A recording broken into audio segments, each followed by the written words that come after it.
નમસ્કાર મિત્રો, સ્વાગત છે તમારું એચએનજીયુ સ્ટડી પોઈન્ટ યુટ્યુબ ચેનલના એક નવા વિડીયોમાં. ધોરણ 12 પછી સીધા શિક્ષક બનવા માંગતા તમામ વિદ્યાર્થીઓ અને ઉમેદવારો માટે ખૂબ જ મોટા સમાચાર સામે આવી રહ્યા છે. એના વિશેની સંપૂર્ણ ચર્ચા આપણે આજના આ વિડીયોની અંદર કરવાના છીએ. પ્રી પીટીસી વર્ષ 2026-27 માટે એડમિશન પ્રક્રિયા શરૂ કરવામાં આવી છે. ધોરણ 12 ની અંદર તમારે 50% કે 50% કરતા વધારે માર્ક્સ આવેલા હોય તો તમે જે છે એ ધોરણ 12 પછી સીધા શિક્ષક બની શકો છો.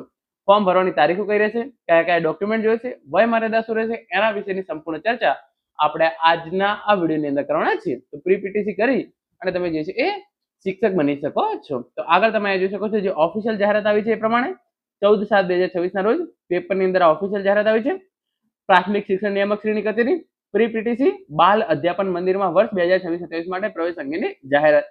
ગુજરાત સરકાર માન્ય ગ્રાન્ટેડ તથા સ્વનિર્ભર બાલ અધ્યાપન મંદિરોમાં 2 વર્ષના પ્રી પીટીસી બાલ અધ્યાપન મંદિર અભ્યાસક્રમમાં સને 2026-27 શૈક્ષણિક વર્ષમાં પ્રવેશ મેળવવા ઈચ્છતા ઉમેદવારો પાસેથી અરજીઓ મંગાવવામાં આવે છે. તો 2 વર્ષનો આ પ્રી પીટીસી નો કોર્સ રહેશે અને આની અંદર તમને જે છે એ સરકાર માન્ય ગ્રાન્ટેડ તથા જે છે એ સેલ્ફ ફાઇનાન્સ જે છે એ કોલેજોની અંદર એડમિશન મળી શકે છે. પ્રવેશ માટે શૈક્ષણિક લાયકાત ગુજરાત માધ્યમિક અને ઉચ્ચતર માધ્યમિક શિક્ષણ બોર્ડ દ્વારા લેવાયેલ ધોરણ 12 HSC પરીક્ષા ઓછામાં ઓછા 50% ગુણ સાથે ઉત્તીર્ણ કરેલ હોવું જોઈએ.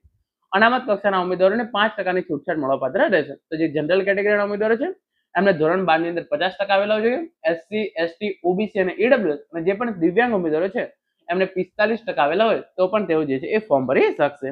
પ્રવેશ માટે ઉંમર, જે ઉમેદવારોની ઉંમર 1/7/2026 ના રોજ 24 વર્ષ કરતા વધુ ન હોય તેવા ઉમેદવારો પ્રવેશને પાત્ર ગણાશે. અનામત કક્ષાના ઉમેદવારોને ઉપલી વયમર્યાદામાં 5 વર્ષની છૂટછાટ મળવાપાત્ર રહેશે. જનરલ કેટેગરીના ઉમેદવારો ઉપલી વયમર્યાદા 24 વર્ષ કરતા વધારે ના હોવી જોઈએ અને જે અનામત કેટેગરીના ઉમેદવારો છે એટલે કે SC ST OBC EWS અને દિવ્યાંગ ઉમેદવારો એમને વયમર્યાદાની અંદર 5 વર્ષની છૂટછાટ મળવાપાત્ર રહેશે. અનામત બેઠકો અનુસૂચિત જાતિ માટે 7%, અનુસૂચિત જનજાતિ માટે 15%, સામાજિક અને શૈક્ષણિક રીતે પછાત વર્ગના ઉમેદવારો માટે 27%, આર્થિક રીતે નબળા વર્ગના ઉમેદવારો માટે 10% બેઠકો અને દિવ્યાંગ ઉમેદવારો માટે જે તે કેટેગરીમાં 5% બેઠકો અનામત રહેશે. અનુસૂચિત જાતિ SC કેટેગરી માટે અહીંયા તમે જોઈ શકો છો 7%, ST કેટેગરી માટે 15%, OBC અથવા SBC આપણે જે કેટેગરી એને કહીએ છીએ એના માટે જે છે 27% બેઠકો, આર્થિક રીતે નબળા વર્ગના એટલે કે EWS કેટેગરીના ઉમેદવારો માટે જે છે એ 10% બેઠકો અનામત રહેશે. પ્રવેશ માટે હવે ફોર્મ ભરવાની તારીખો વિશે તમે અહીંયા જોઈ શકો છો જે પ્રમાણે ઇન્ફોર્મેશન છે. પ્રવેશ અરજી મેળવવા તથા ભરેલ અરજીઓ આપવા અંગે 14/7/2026 થી 24/7/2026 દરમિયાન રવિવાર સિવાય સવારના 11 વાગ્યાથી બપોરના 2 વાગ્યા દરમિયાન ઉમેદવારો જે બાલ અધ્યાપન મંદિરમાં પ્રવેશ મેળવવા ઈચ્છતા હોય તે બાલ અધ્યાપન મંદિર ખાતે ₹20 રોકડા ચૂકવી પ્રવેશ ફોર્મ મેળવી શકશે અને આ ભરેલ અરજીપત્રક જે તે બાલ અધ્યાપન મંદિરમાં 15/7/2026 થી 25/7/2026 સુધીમાં પરત કરવાના રહેશે. પ્રવેશ ફોર્મ જમા કરાવતી વખતે અસલ પ્રમાણપત્રો જેવા કે HSC SSC HSC ની marksheet, trial certificate, school leaving certificate, દિવ્યાંગતાનો દાખલો તથા જાતિ પ્રમાણપત્ર સાથે લઈ જવાના રહેશે.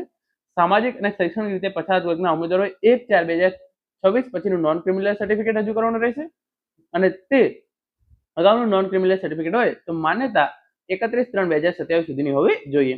આર્થિક રીતે નબળા વર્ગના માટે પાત્રતા પ્રમાણપત્રોની મુદત 31/3/2027 સુધીની હોવી જોઈએ. આ પ્રમાણે તમે જોઈ શકો છો 14/7/2026 થી 24/7/2026 દરમિયાન તમારે જે પણ કોલેજ ખાતે એડમિશન મેળવવું હોય તે કોલેજ ખાતે ₹20 ભરી અને જે છે એ ફોર્મ મેળવી લેવાનું રહેશે અને આ ફોર્મ જે છે એ 15/7/2026 થી 25/7/2026 સુધીની અંદર તમારે જે તમારા કોલેજની અંદર એડમિશન મેળવવું હોય એ જ કોલેજ ખાતે જમા કરવાનું રહેશે. તમારે તમામ ઓરિજિનલ ડોક્યુમેન્ટ છે એ સાથે લઈ જવાના રહેશે. SBC કેટેગરીના ઉમેદવારો માટે નોન ક્રિમિનલ સર્ટિફિકેટ અને EWS કેટેગરીના ઉમેદવારો માટે જે છે એ જાતિનો દાખલો 31/3/2027 પહેલાનો જે છે એ જે બીજા સર્ટિફિકેટ આવે છે એ 31/3/2027 ની એક્સપાયરી સુધીના હોવા જોઈએ. સ્વનિર્ભર પીપીટીસી ની અંદર વાર્ષિક ફી ₹15,000 રહેશે.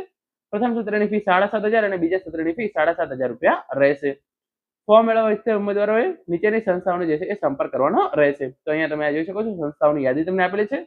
શ્રી BM પટેલ બાલ અધ્યાપન મંદિર, સાંઈબાબા મંદિર સામે ડાકોર રોડ, નડિયાદ, જિલ્લો ખેડા બહેનો માટે. શ્રી દક્ષિણામૂર્તિ બાલ અધ્યાપન મંદિર, ગીજુભાઈ બધેકા માર્ગ, ભાવનગર, જિલ્લો ભાવનગર મિક્સ અને વસંત બાલ અધ્યાપન મંદિર, જીવન મંગલ સ્કૂલની બાજુમાં પારકરવાડા, દાંડિયા બજાર, જિલ્લો વડોદરા બહેનો માટે. તો આ જે છે એ 3 જગ્યાએ જઈ અને તમે જે છે એ ₹20 ભરીને ફોર્મ ભરી શકો છો અને આ 3 કોલેજની અંદર તમે જે છે એ અભ્યાસ કરી શકો છો. તો મિત્રો આ હતો આજનો વિડીયો જેની અંદર આપણે ધોરણ 12 પછી જે ઉમેદવારો શિક્ષક બનવા માંગતા હોય એમના માટે પ્રી પીટીસી ના એડમિશન શરૂ થયા છે તો એના વિશેની સંપૂર્ણ ચર્ચા કરી છે. આશા રાખું છું આજનો આ વિડીયો તમને ચોક્કસથી ઉપયોગી થશે. Thank you so much for watching.